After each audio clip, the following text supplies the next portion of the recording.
You know what I love about growing fruit trees is that they're one of the most productive things that you can add to your garden. Just think about it. What else can you add to your garden just once and it's going to reward you year after year with a bountiful harvest?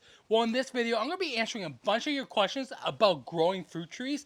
I'm also going to give you an update on some of the fruit trees I'm growing in my garden. So let's garden on. Alright guys, so let's start this off with one of the most common questions about growing fruit trees. Can you grow them in containers? Well, the answer is yes, especially if they're a dwarf or semi-dwarf variety. So most of my fruit trees are grown in 15 to 25 gallon containers. So this is a kumquat, is growing in a 15-gallon container. I harvested some fruit from it in late February and it's flowering again, so I'm expecting to get more fruit from it very soon. But that's one of the most exciting things about growing fruit trees is that you can potentially get multiple harvests a year, which can be a very rewarding process. So yeah, so pretty cool that this kumquat is flowering again, but stay tuned for another harvest. So another question a lot of beginners have is what's the most beginner friendly fruit tree that you can grow? Well, as you can see, I got this fig tree right behind me. This thing is super easy to grow. So I planted this tree a few years ago and it started off as like maybe a 2 or 3 foot tree and it quickly just exploded in growth. So they really need very little maintenance. I just fertilize it once in the spring and then I'm done. So I had it in a whiskey barrel and it quickly broke through the bottom of the whiskey barrel. Now it's pretty much in the ground, but this thing is huge, has a ton of figs on it.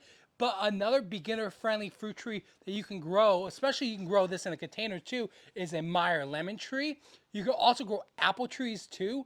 But the thing about apple trees is that you gotta know your variety. You don't want to be growing, say, like a Honeycrisp in my area because it gets way too warm. So Honeycrisp, they need like 1,200 hours of chill hours. That's the amount of time the tree needs to be in dormancy from 32 degrees to 45 degrees. So if you don't get those hours, your tree won't produce fruit. So a good variety as far as apples go in my area is an Anna. Like my Anna apple tree has a ton of apples on it. So another fruit tree that's super easy for beginners to grow, especially if you want to grow a citrus and you don't want to grow it in containers and you want to leave it outside either in the ground or a raised bed year round, is a yuzu mandarin. So this is a super cold tolerant mandarin that can take temperatures down to 0 degrees. So I'm just going to leave this in this raised bed year round. I'll still cover it with a frost blanket and mulch during freezing times. But yeah, so this tree is super cold tolerant. And if you're looking for any kind of cold tolerant citrus, this will be the one I would recommend you to plant. So another question that one of my viewers had about growing fruit trees is that they wanted to know when is the best time to fertilize and is there a way to increase the fruit production? Well, fertilizing your trees is one of the best way to increase your fruit production, but you want to be careful. You don't want to over fertilize because you can end up hurting or killing your tree. So the best time to fertilize your fruit trees, it pretty much depends on what kind of fruit tree you're growing. But as a general guideline, if it's a young tree, you want to fertilize in early spring, then again in late spring, and then one more time in midsummer.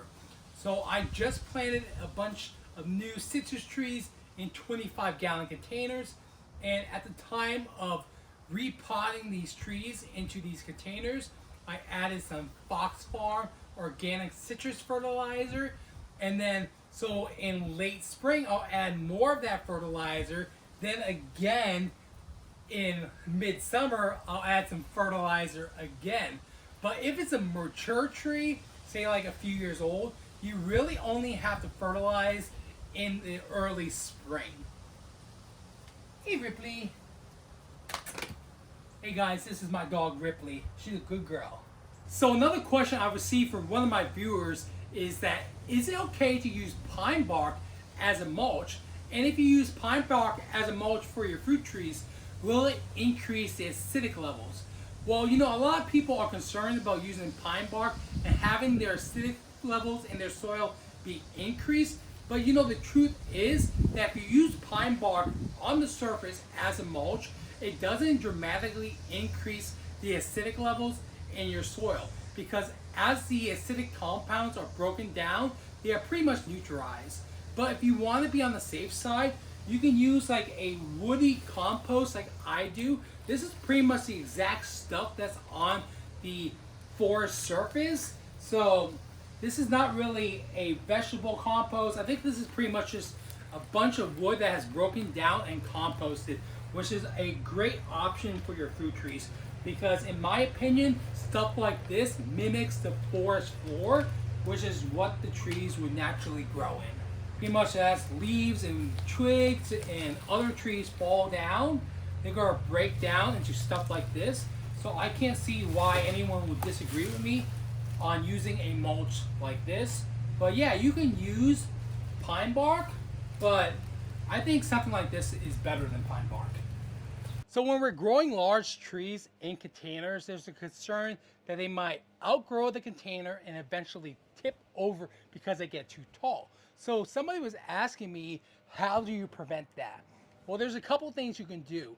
So this is a Texas redbud tree. It's not a fruit tree, but it is a large tree that I'm growing in a container. So you can try pruning the roots, you can prune the tree, or you can even stake the tree. So during the last hurricane, this tree did tip over, but I just picked it back up and the tree's fine. So you can always try staking the tree to the ground if you're worried that the tree is getting too tall for the container. So I want to give you guys another update on one of the fruit trees I'm growing in my garden. So this is a star fruit tree. I planted this a little over a month ago and I already have some flowers on it. So there's a pretty exciting update to share with you guys. But I planted this in a 25-gallon container, and one of my viewers wanted me to give some tips about growing a star fruit. So the first thing I want to let you guys know is that this is a tropical tree. So if you have temperatures drop below 30 degrees, you need to grow this in a container. Like I said, I'm growing mine in a 25-gallon container, but you need to be able to move it, say, into a garage or a greenhouse or inside, protect it somehow when temperatures drop below 30 degrees. Being in a 25-gallon container, it will be pretty heavy, so I will use a dolly for this tree as well. But another tip I want to give you guys too is about fertilizing. If you're going to use a conventional fertilizer, you can use a 10-10-10 fertilizer, but I like to use organic fertilizers. I do all organic gardening in my garden. You can use a 5-5-2 fertilizer if you're going to go organic.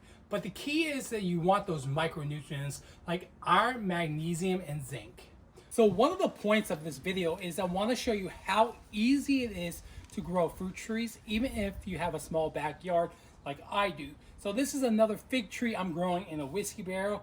This is a Flanders fig. It's supposed to have like an amazing taste.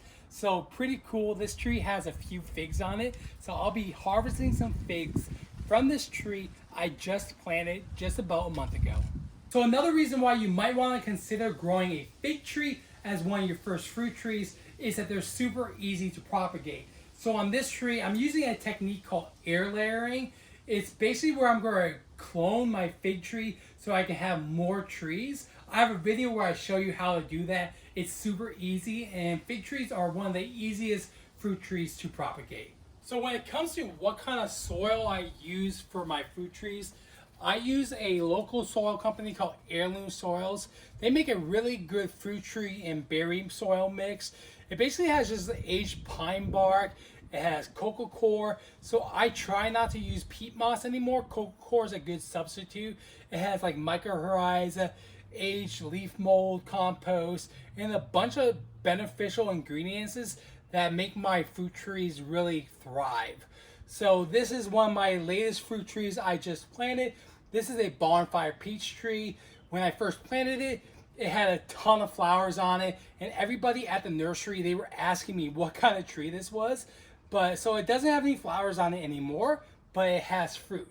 So I have a few fruit developing on this tree. So hopefully I'll be harvesting some peaches from this bonfire peach tree very soon. But the key is you want to look for those beneficial ingredients in your soil, like aged pine bark, leaf mold, compost, coco coir, I'll have a list in the description where you can check out the ingredients in this soil from Heirloom Soils if you can't find it in your area.